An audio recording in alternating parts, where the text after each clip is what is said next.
All right, here we go. Welcome into Philadelphia Eagles Now by Chat Sports. Chase Senior here with you. Hope all of you are gearing up to have a fantastic weekend. Eagles, Vikings coming at you Monday Night Football. We'll be doing a watch party for it here on the channel. Make sure you subscribe and turn on those notifications. Therefore, when we do go live or push out a video, you will be notified, trying to get to 50,000 subs by the end of the year. What we're talking about on today's show is Jonathan Gannon holding the Eagles back? Should he be on the hot seat? And could he get fired at some point soon if this Eagles defense doesn't improve, considering what they didn't do last year and some of the concerning trends that we certainly saw transpire last year, which carried over into the first game in 2022. Also, what the Eagles must clean up following that win against the Detroit Lions against a very good Minnesota Vikings team. First, though, this was our poll question for today's show. Will Jonathan Gannon, in his second year as the Eagles defensive coordinator under Nick Sirianni, last the entire 2022 season? Let me know in the comments section right now by giving me a Y for yes or an N for no. Some concerning trends with this defense under Jonathan Gannon. You take a look at what this defense did last year. They weren't good. They were porous. And in my opinion, they held this team back in multiple occasions. You can talk about Jonathan Gannon not sending home the blitz.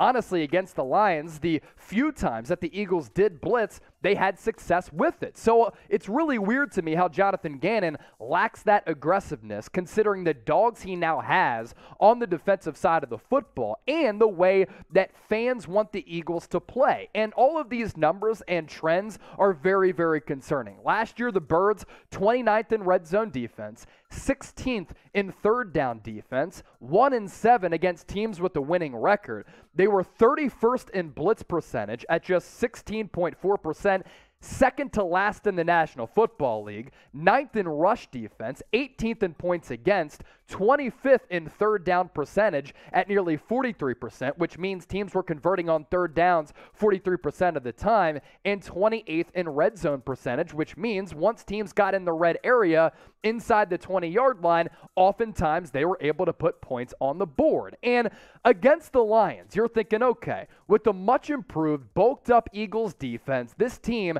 against a Lions team that's still in that rebuilding phase, that doesn't have a lot of offensive talent, they're going to be able to show up and show out. But I actually thought the Eagles looked sloppy and unprepared against Detroit. And that's on the defensive coaching staff. Now, of course, it's one game. A lot of these defensive players didn't play at all or that much throughout the preseason. But Jonathan Gannon, his seat right now is a little bit warm with how the Eagles defense played last year. It's a shock to me that this guy landed a head coaching interview this offseason with the Houston Texans. And if the defense doesn't improve with a team that has Super Bowl aspirations, he could be the fall guy. As for the problematic defense against Detroit, 35 points surrendered, a lot of those coming in the second half.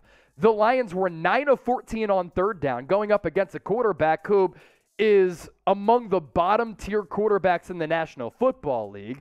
Then running the football, Detroit found a lot of success. 28 carries, $181, 6.5 yards per carry, which is absolutely abysmal. The Eagles only manufactured 1 sack for 10 yards, and the Lions were 4 for 4 in the red zone. Another concerning trend with this Eagles defense, they missed a lot of tackles against the Lions.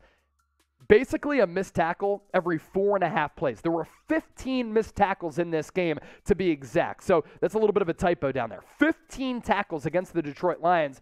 If you look at the plays that were played in this game, that's a missed tackle every 4.5 plays. And the Lions also had touchdown drives of 75 yards, 75 yards, and 72 yards in the second half. Now, I understand that Nick Sirianni and his philosophy, the Eagles didn't really tackle or have many physical practices throughout the preseason, and I understand where this coaching staff is coming from. But it's alarming considering how the defense played against the Lions and how they played last year. In the last 2 years, there's only been a couple of teams with fewer takeaways than the Philadelphia Eagles. Carolina Panthers, Las Vegas Raiders, New York Jets, and the Jacksonville Jaguars. 4 of them to be exact.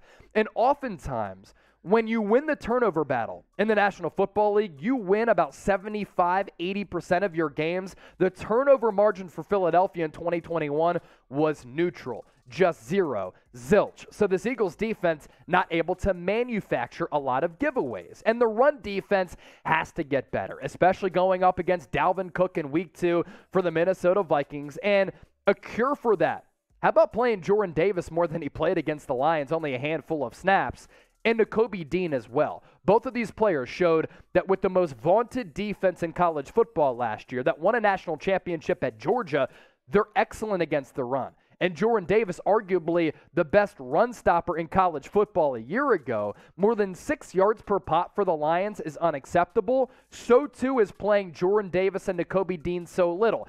Yes, they're rookies, but they have a knack for making plays and a very high football IQ.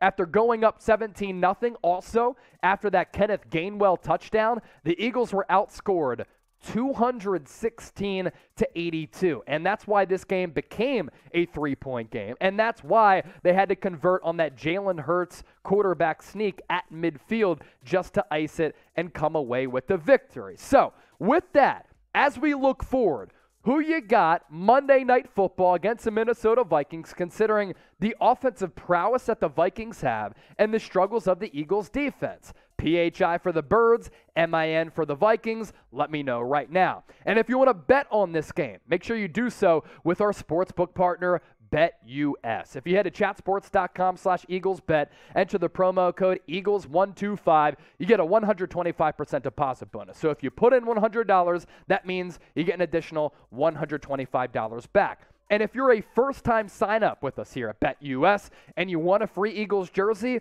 we'll get you hooked up. All you have to do is follow these steps here on your screen to my right. Chatsports.com/EaglesBet, promo code Eagles125, the link and the promo code, very important here. Don't reach out to BetUS. This is our deal, and these jerseys are coming from Fanatics. Sign up, deposit $100 or more. You get that 125% deposit back. Make your first bet, and then once you do all those steps, you email us, jersey@chatsports.com. We'll get you set up with a free Eagles jersey. Current players only. We're talking Jalen Hurts, Jason Kelsey, A.J. Brown, Devontae Smith. Oftentimes, it's really hard to get some of the old school players. So if you like a player on this roster with the players that I just talked about, those are the jerseys that we can send you. And have no worries, because if we don't get back to you right away, we're just allowing these emails to come in so that we can email everybody back at once. Jersey@chatsports.com. Follow those steps. Hit us up. We'll send you a free Eagles jersey for you to get swagged up and swagged out during the 2022 season. Some more improvements that the Eagles have to make moving forward, as well as against the Minnesota Vikings. Disperse the football a little bit more. It was incredible to see what A.J. Brown did in his debut. It gave me vibes of what Terrell Owens did against the New York Giants in his first game as a Philadelphia Eagle. I was actually at that game with my pops rocking that Eagles foam head, and A.J. Brown, like T.O., completely dominant. 10 catches, 155 yards, 15.5 yards per catch, a long of 54, which was Jalen Hurts' most beautiful throw of the day. But for Devontae Smith to have 0 catches and only get targeted a couple of times, defenses are going to start to game plan against A.J. Brown. They'll double team him, which then forces Devontae Smith to have to show up and Quez Watkins to show off that vertical speed. So disperse the football more, spread it out so that you're less predictable as an offense. Also, going back to the defensive side of the football, generate more of a pass rush. That is paramount in today's pass-happy NFL, especially with the scheme that Jonathan Gannon has been running. The Vikings' passing attack is elite. Justin Jefferson, Adam Thielen, KJ Osborne, with the running back and Dalvin Cook. If you don't generate pressure on Kirk Cousins, he is just going to stand back there all day and just pick you apart. He is that good, even though he does choke in some big moments. And the stars on defense have to show up. This is an Eagles team led by owner Jeffrey Lurie that is never scared to spend money and invest in the unit. But this is also an Eagles team that last week, a lot of the star players didn't play all that well. And again, I understand it's the first game of the year, but the pressure is going to be on Fletcher Cox, as well as Javon Hargrave, and Hassan Reddick coming off that free agent deal. Darius Slay made a Pro Bowl last year. Josh Sweat, C.J. Gardner-Johnson. The list goes on and on and on. Lean on your dogs. Let the dogs eat, and your dogs have to show up and be hungry. As for Nick Sirianni, give Hurts some hots. So what I mean by that, went back and watched the film, and when Jalen Hurts saw the blitz coming from one side, he needs to have a hot. And against the Lions, he didn't. So what that basically means is have a bailout route that makes it easy for Jalen Hurts to make a throw and a completion when the blitz comes his way. I don't want to see Hurts taking some of these hits because he's not going to last into November or December with the team that has deep playoff aspirations. So get creative with this offense, and if you know that the blitz is coming heavy with an extra man coming from the right, have a hot to the left. Have a go-to little dump-off pass going to the right to make Jalen Hurts' job a little bit easier. With Jalen Hurts, more continued growth. I think that he's made a lot of changes to his mechanics. The delivery, as well as the footwork, looked a lot cleaner in week one than it did last year. We understand that Jalen Hurts is unbelievable with the ball in his hands as a runner, and he was registered as one of the fastest players in the NFL in week one. But for this team to make those necessary strides, he needs to take another step as a passer, and I want to continue to see that growth.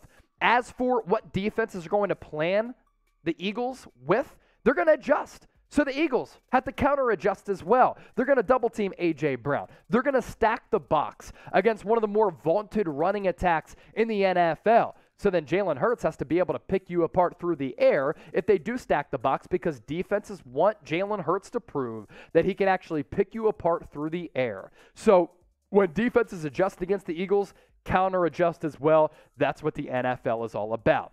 Before we hop on out of here, predict the score, baby. Monday Night Football, Philadelphia Eagles, Minnesota Vikings. Who you got? And give me a numerical score down below in the comment section. And as always, appreciate all of you for tuning in to Philadelphia Eagles Now. Don't forget to hit that red sub button and subscribe.